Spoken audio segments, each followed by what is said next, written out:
to this episode of ClearedCast.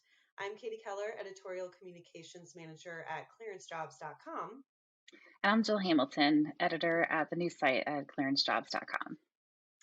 Well, thank you so much for joining me today, Jill. It's always such a great conversation. And today we're going to discuss mental health and how that relates to your security clearance.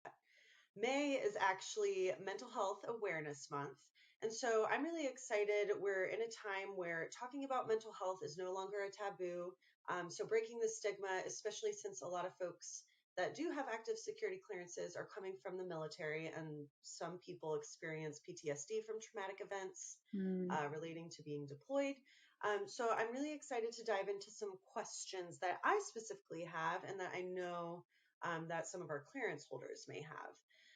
So mental health and psychological conditions. What's sort of the security concern, and why do security clearance background investigators and adjudicators ask those questions along with the SF-86? Oh, great question. It is something that I think has caused some anxiety over the years, just in filling out the SF-86. And at times it can seem maybe feels unfair to ask these questions, but as the government's looking for reliability, trustworthiness, anything that could give them pause that has on anything that whether how you handle classified information or trust anything on trustworthiness, they're going to want to investigate just to look in to make sure that you can't be coerced or have something used against you. So while the psychological conditions are part of the adjudicative guidelines, it is actually rare that mental health issues cause an actual denial. It can be a contributing factor, but a current or former psychological condition in and of itself doesn't cause a security concern. So it's really when the behaviors trigger unlawful actions or, compromise of classified information, or even like lead into espionage, that's where it becomes a factor in the investigation, or for others, for previously reinvestigation. That's when it would come up. So Well, and I know that we've seen that with some of the DOA cases that we've covered at the news site. A lot of the time, it's not just, the mental health sort of issue at hand. It is that criminal conduct that sort of follows, um, that concern. So that's a good note for security clearance holders. Being honest on those forms and through the mhm, investigation process is really important, because adjudicators are looking at sort of the whole person. No matter right, moving into continuous evaluation or anything like that, it's still the whole person concept. So that's probably a sigh of right. relief for people. Right, right, because it is so common too. The National Institutes of Mental Health, they estimate that like tens of millions of people are affected each year, but only like half of those people actually receive treatment. So it's not like this is something you should feel like you can't go get treatment for. We'll talk a little bit more about that, but um, it's just something to be honest about on the SF-86 when you're filling it out and with investigators, just because it is something that they have to look into. That's all. Sure. Well, so what about interim clearances? Filling out the SF-86, going through the investigation process, we've covered that a little bit, but what about those interim clearances that are granted if you Yeah, have mental health concerns that you yeah. list?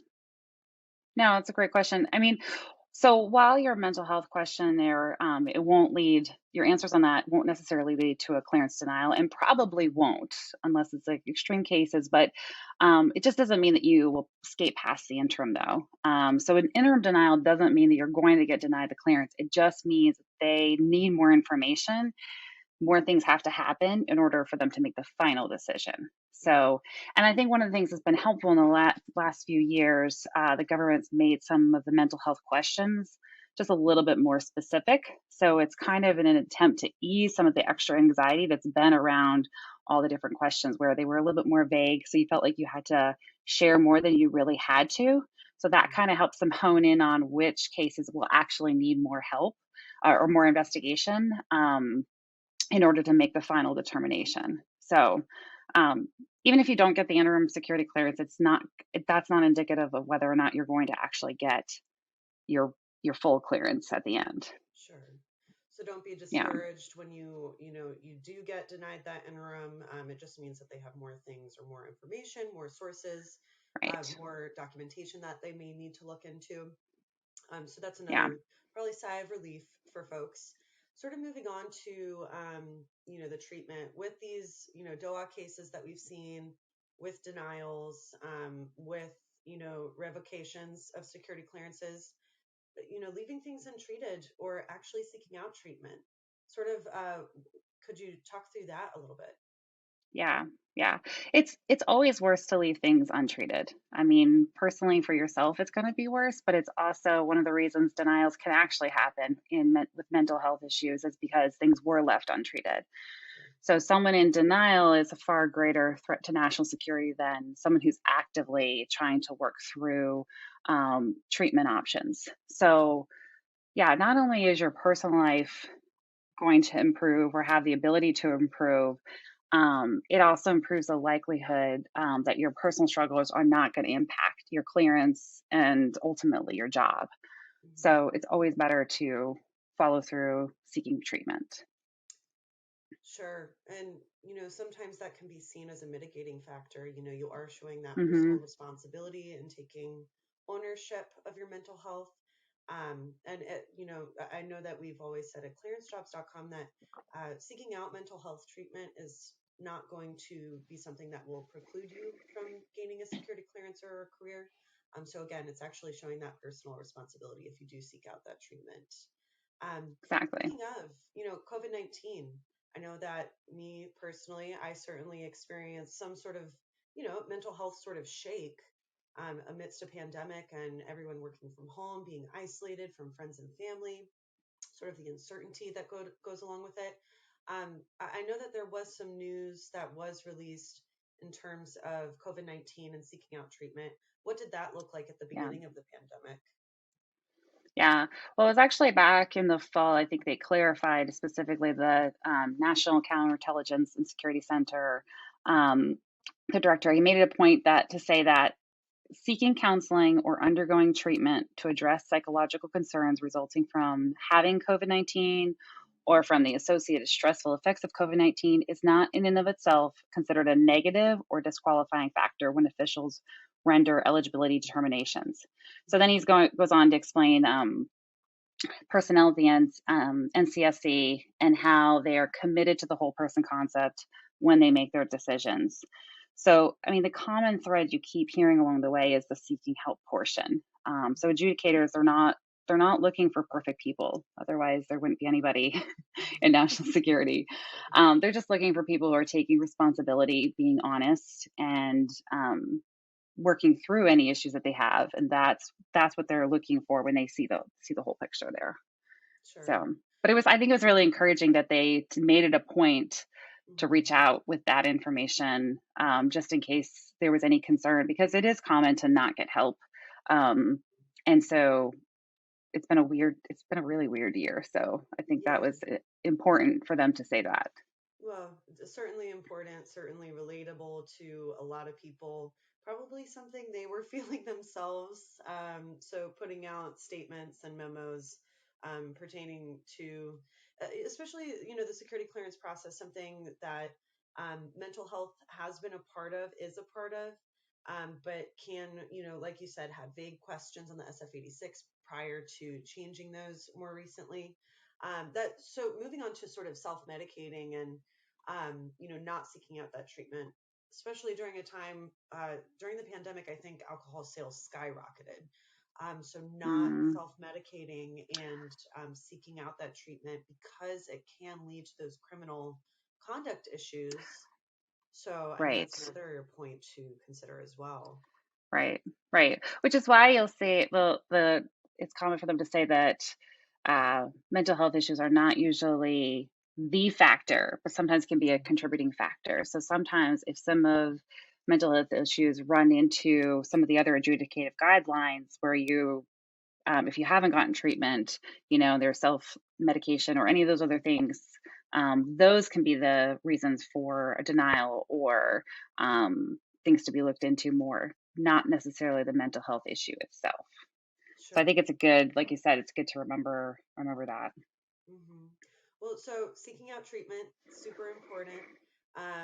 Important for you, and your mental health and your personal well-being, important for your career, important for your security clearance. But let's talk a little bit about sort of the difference in seeking out treatment from a therapist or a psychologist, even a psychiatrist at times, and what a psych evaluation actually is pertaining to the security clearance process.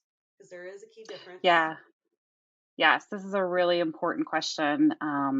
So yeah, if you're called in for a psych evaluation, know that it's not a therapy session. We have Dr. Scott Edwards who has written for us before, and he's explained in the past the danger that candidates can fall into when they give the psychologist more information that's necessary or even good for their career, because the psychologist doesn't necessarily need all those major factors. He calls this the oversharing, which Mhm. is he makes light of it in in social settings. It's always awkward when somebody overshares, but when it comes to like a therapy session, not a therapy session, a psych evaluation, the goal there is for them to just kind of check on the things that you've reported on your SF-86. They're not there to actually work through different things with you. It's really important to keep in mind what it is that you're going to be sharing, not as a way to be evasive, because you don't want to be perceived as that. Um, but you don't need to be telling them everything, because when they're working in that role, everything could be reported to the government. It's not the same as like a therapy session where it's private and nothing is going to get shared. Their whole goal is to report back to the government.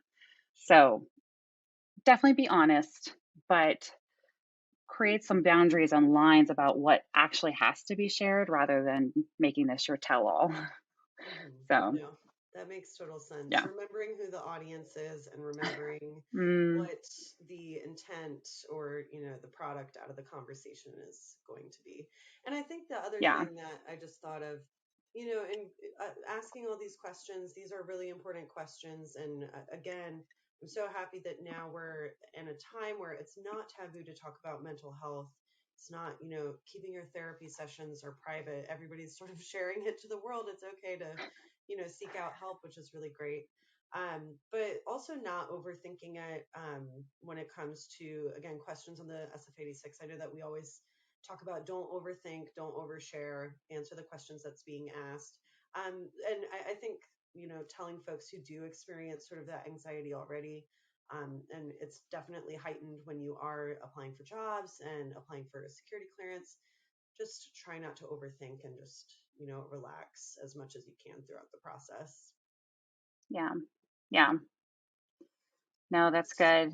I mean, I think the key in all this too is to remember that um, just because you get help or you're honest on your SF-86, it's not meaning that you have to actually, I mean, it's okay to be honest with your coworkers or your boss, but they also don't always have to be a part of that conversation unless it's impacting your day-to-day work. And then you can still define, like set your own boundaries of what you want to share with them as you continue to try to work.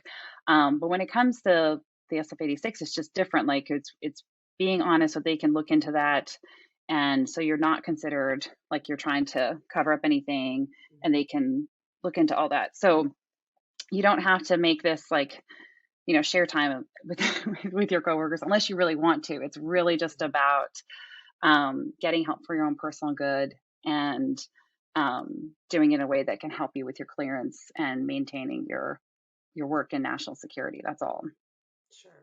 Well, so So, overall, it's, seeking out that help when you do need it is seen as a mitigating factor. absolutely, for sure. Yeah. Yeah. And then, like I said, it helps personally, but it also helps with moving your clearance along, showing that responsibility and how like you're taking responsibility and working through everything. So, Hmm. Okay. It's good. All really great information. Sort of breaking the stigma behind mental health. Everyone experiences something that, well, some experience things that can be traumatic. Like I said, Mm, folks in the military experiencing PTSD. Folks can be touched in a negative way by a pandemic, being isolated. So seeking out yeah. that help is really important. So May, again, is Mental Health Awareness Month. So if you need the help, seek it out. And for other mental health resources, you can visit us at news.clearancejobs.com.